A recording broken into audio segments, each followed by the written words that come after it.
January 2017. A typical day turns into a nightmare for a Markham woman.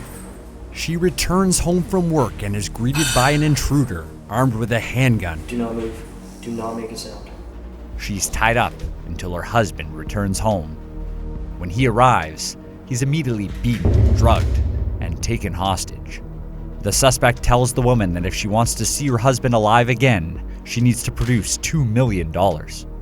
And she better not contact police. In this particular case, there were so many moving parts, and it was a fluid and dynamic situation that seemed to change at every instance. The Homicide Unit enlists the assistance of members across the organization, including the Emergency Response Unit under the command of Inspector Wallace Gosson. This case was unlike anything else that I've encountered in my 28 years. We knew right away as the information came in that this was going to stretch our resources and test our training to probably the highest limits that we train to.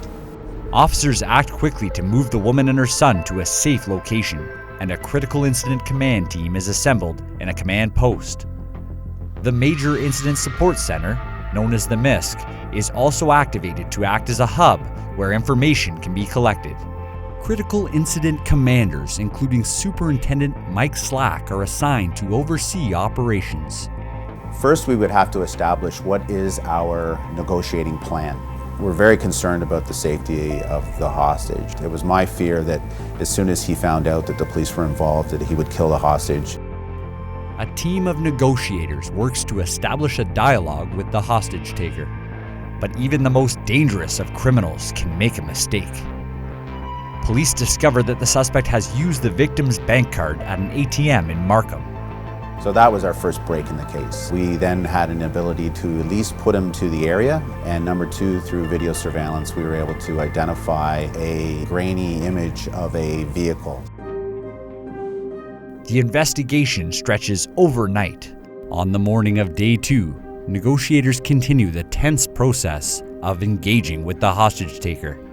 With increased knowledge, surveillance teams deploy and search for their suspect. I knew that the team was performing very well on ground when I would ask for recommendations and suggestions, and I'd be inundated with information and ideas. So command wasn't necessarily having to come up with the solutions. They were being given numerous ones and then had to sort through and pick out which ones they thought were the best. Officers catch another break in the case when the suspect returns to the victim's home. Now officers conducting surveillance have a target to latch onto.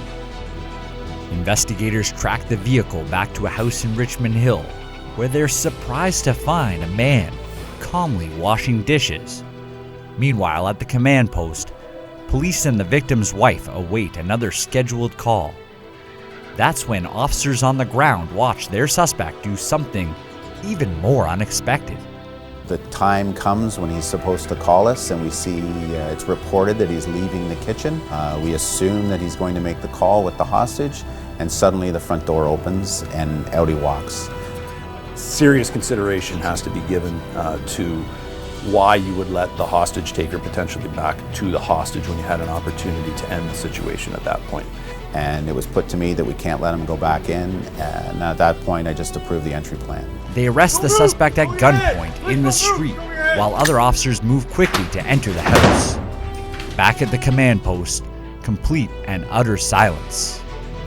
It feels like an incredibly long period of time, as much as in real time it isn't. Once the action has begun, the officers will do what they're trained, and we wait.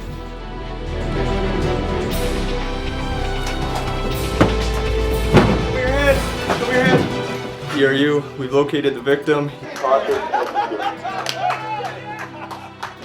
When we get the word from the ground that our suspect's in custody and our victim is safe and secure, you get that eruption of applause almost. You know, I've never hugged a tactical commander before, but absolutely, there's that sort of thing going on in the command post. We then go next door and tell the family that their father and husband is safe and secure, and to stand in one room and hear in another room just that yelling of jubilation, it was an amazing experience for sure.